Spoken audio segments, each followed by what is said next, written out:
សម្រាប់វីដេអូនេះខ្ញុំនឹងបង្ហាញពីរបៀបតាំងរូបលើអេក្រង់សម្រាប់ទូរស័ព្ទដៃ Oppo ស៊េរីថ្មីទាំងអេក្រង់ដើមនិងអេក្រង់ចាក់សោតោះអញ្ចឹងឥឡូវយើងមកដឹងពីវិធីធ្វើទាំងអស់គ្នាសម្រាប់ការតាំងរូបលើអេក្រង់នេះខ្ញុំបែងចែកជា2ប្រភេទបាទពីរបៀបទី1យើងតាំងរូបដែលមានស្រាប់នៅលើម៉ាស៊ីនទូរស័ព្ទដៃរបស់យើងផ្ទាល់អារូបភាពស្រាប់ដែលវាជាប់មកជាមួយនឹងម៉ាស៊ីនស្រាប់សម្រាប់ឲ្យយើងតាំងណាបាទ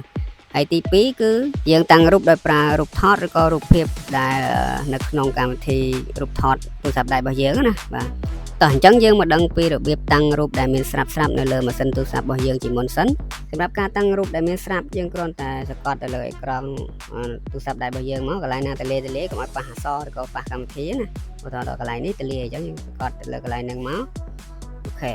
បន្តមកទៀតបងប្អូនកលេចមើលខាងក្រោមបងប្អូននឹងឃើញពាក្យថារូបផ្ទៃអេក្រង់ខាងក្រោមគេខាងឆ្វេងណាយើងចុចកន្លែងហ្នឹងមកបន្ទាប់មកវានឹងចេញជារូបភាពដែលមានស្រាប់នៅលើម៉ាស៊ីនទូរស័ព្ទដៃ Oppo របស់យើងមកបាទ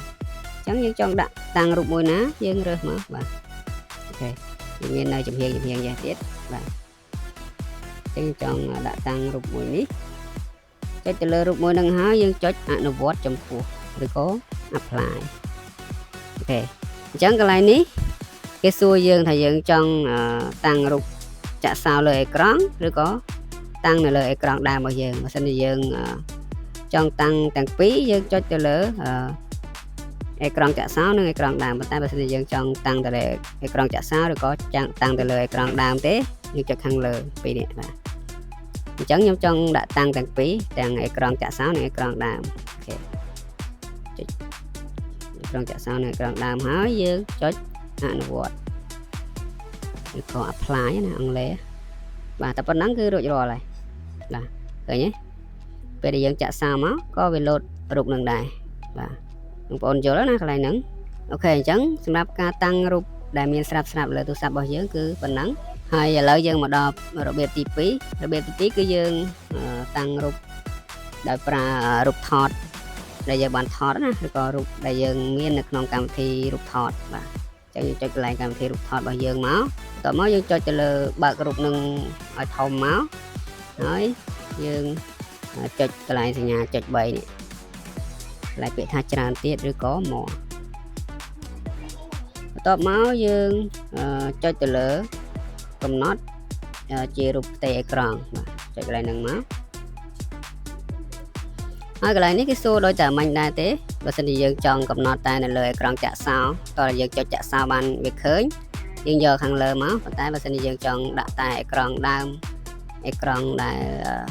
ចេញកម្មវិធីណាអេក្រង់ដើមហ្នឹងគឺជាអេក្រង់ដែលនៅជាមួយកម្មវិធីហ្នឹងឯងបាទពេលយើងអូសកម្មវិធីទៅមកហ្នឹងអាហ្នឹងគេហៅអេក្រង់ដើមអញ្ចឹងយើងជ្រើសរើសទៅហើយបើសិនជាយើងចង់ដាក់ទាំងពីរទាំងវាចេញទាំងអេក្រង់ចាក់សោនិងអេក្រង់ដើមហ្នឹងយើងយកខាងទី3មកបាទអូខេអញ្ចឹងខ្ញុំយកទី3នេះបាទខ្ញុំត្រឡប់ដាក់គូតែម្ដងទាំងអេក្រង់ដើមនិងអេក្រង់ចាក់សោចុចលើហ្នឹងតបមកចុចអនុវត្តឬក៏ apply ជាភាសាអង់គ្លេសចាំវា template បាទឥឡូវយើងចុចបិទមើលអូខេជាប់ហើយបាទពេលដែលយើងចាក់សោក៏វាជាប់ដូចគ្នាដែរបងប្អូនឃើញណាបាទអូខេអញ្ចឹងសម្រាប់វីដេអូរបស់ខ្ញុំថ្ងៃនេះគឺមានប៉ុណ្្នឹងទេបើសិនជាយើងចង់ដូររូបតាំងរូបផ្សេងយើងធ្វើដដែលអញ្ចឹងមកដូចតែគ្នាទេបាទអរគុណច្រើនសម្រាប់ការតាមដានទស្សនាវីដេអូមួយនេះតាំងពីដើមរហូតដល់ចប់មានចម្ងល់អត់យល់តាមអត់ទាន់ត្រង់ចំណុចណាមួយបងប្អូនអាច comment សួរនៅខាងក្រោមវីដេអូបានហើយបើសិនជាអាចសូមកុំភ្លេច share វីដេអូមួយនេះម្នាក់មួយផងដើម្បីឲ្យបងប្អូនយើងដទៃទៀតគាត់បានឃើញអរគុណ